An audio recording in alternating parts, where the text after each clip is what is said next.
जी अस्सलाम वालेकुम वीवर्स। पीर चनासी जाते हुए रास्ते में सरा पीर चनासी के मकाम पर, क्योंकि ये उदासी और वीरानी पेश कर रही है ये सारा जो एरिया है, ठीक है। तो ये दोस्त एक काम कर रहे थे तो मैं रुका हूँ, मैंने इनसे गुफ्तगू की है, तो आइए चलिए ज़रा आपको भी इनकी गुफ्तगू सुनाते हैं। अस्सलाम वालेकुम। वालेकुम अस्सलाम। कैसे हैं आप? अल्लाह का शुक्र, आप सुनाएं। कैमरे की तरफ आपने देखना है, थोड़ा सा लाउड बोलना। आपका नाम क्या है? मेरा नाम वाजिद शेख है। वाजिद शेख भाई, इस जगह का जो मैंने नाम लिया ये ठीक था, यही है? हाँ ठीक है, सरा ही नाम है इस जगह का। और आपके होटल का क्या नाम है? होटल का नाम अलियान होटल एंड रेस्टोरेंट। तो क्या कुछ आपके पास होता है यहाँ पे? हमारे यहाँ देसी खाने भी होते हैं, बाकी चिकन कढ़ाई, स्टीम रोस्ट, उसके अलावा ऑर्डर पे बनाते हैं, बिरयानी बना देते हैं। हमारे साथ देसी दही होता है, लस्सी होती है, देसी साग होता है, मकई की रोटी भी होती है सीज़न में, देसी मुर्ग भी होता है हमारे पास। ये सीज़न कब स्टार्ट होगा? ये ईद से बाद से स्टार्ट होगा, यानी कि अप्रैल के एंड में?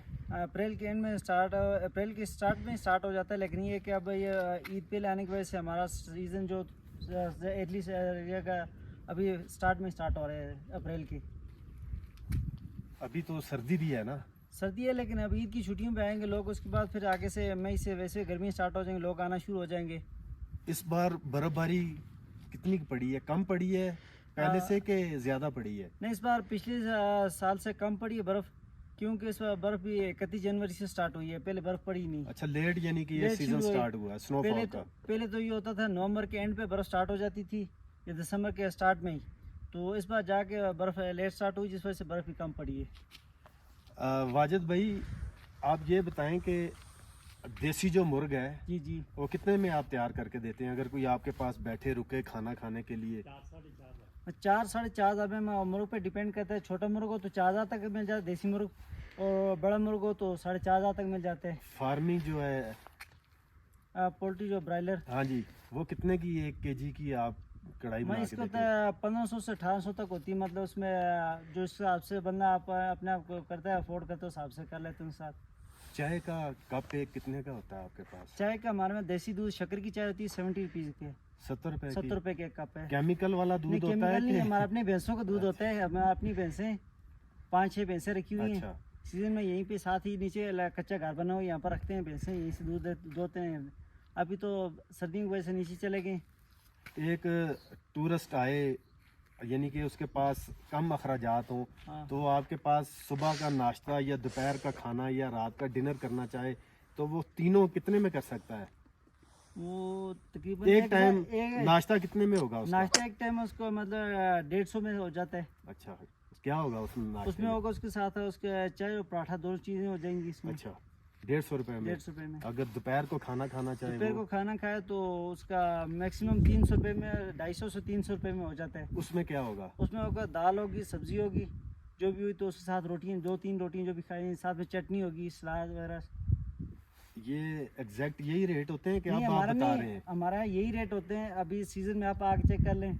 अभी जब अफ्तार के बाद जो लोग आएंगे तो उनसे भी हम यही चार्ज करते हैं। हमें यह है कि लोकल बंदे या बाहर के बंदे, हमारा एक ही रेट होता है सबके साथ। वाजिद शेख भाई, आपके कहने का मकसद ये है कि आपके रेट बिल्कुल रीज़नेबल हैं। बाद टूरिस्ट बहुत शिकायत करते हैं जी कि रेट बहुत ज़्यादा हैं, खाना खाने के लिए बैठते हैं पूछते नहीं हैं, तो जब खा लेते हैं पूछते हैं तो रेट डबल रेट होते हैं। ये हकीकत बात है? ऐसे होता है? ये ऐसा मरी में होता है, यहाँ पर तो इस तरह का नहीं है। सुनने में आया ये मरी में इस तरह का सीन होते हैं। यहाँ पर जो भी है इंशाल्लाह वो जाते वक्त 100-200-500 हमें टिप दे के जाता है, यार इतना अच्छा खाना इतना मुनासिब में मिल रहा है हमें यहाँ पर। हमें देसी दूध की चाहे शक्कर हो चाहे 70 रुपये में मिल रही है, तो उम्मीद नहीं हमें यहाँ पर इतनी सस्ती मिल सकती है। अच्छा वाजिद भाई, आखिरी आपसे ये सवाल है कि आप काम कर रहे हैं जी जी। तो रात आप यहीं गुजारते हैं कि चले जाते हैं नहीं, वापस? रात को भी यहीं स्टे करते हैं। अच्छा, इधर ही स्टे करते स्टे करते हैं। हैं। ऑक्सीजन वगैरह का तो नहीं मसला होता इधर? नहीं, हमें तो इसकी आदत होगी है। अच्छा। तो हल्की फुल्की कमी होती है ऑक्सीजन की, जो बंदा बाहर से आता है ना उसके लिए ऑक्सीजन की मामूली सी कमी होती है, लेकिन इतना फ़र्क नहीं पड़ता। अलबत्ता जो जिनको दमा या जिसको प्रॉब्लम हो उनके लिए थोड़ा प्रॉब्लम होता है। वाजिद भाई, आपको आपका ये एरिया कैसा लगता है? सच बोलना है आपने, सच, बिल्कुल सच, 100%। वो कहते हैं ना कि अपनी चीज़ को कौन बराबर कहते हैं अपनी। वैसे देखने में ये है कि बाहर से किया उसको भी अच्छा लगता है, हमें भी अच्छा लगता है, क्योंकि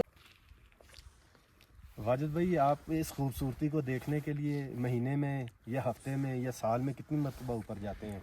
पीर चनासी? मैं तकरीबन हफ्ता 10 दिन बाद जब भी अगर टाइम मिल जाए तो फ्री हूँ तो चला जाता हूँ देखने के लिए, क्योंकि ये चीज़ ऐसी है कि जिसको बार बार देखने का दिल करता है, तो दिल ही नहीं भरता, कहते यार बार बार सुबह शाम वहीं पर जाएं।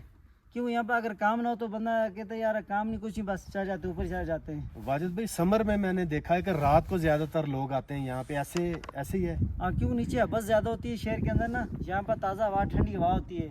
यहाँ पर समर में गर्मियों में भी एक कंबल ओढ़ के सोना पड़ता है। चलें जी, बहुत शुक्रिया वाजिद भाई, आपकी मोहब्बत का बहुत शुक्रिया।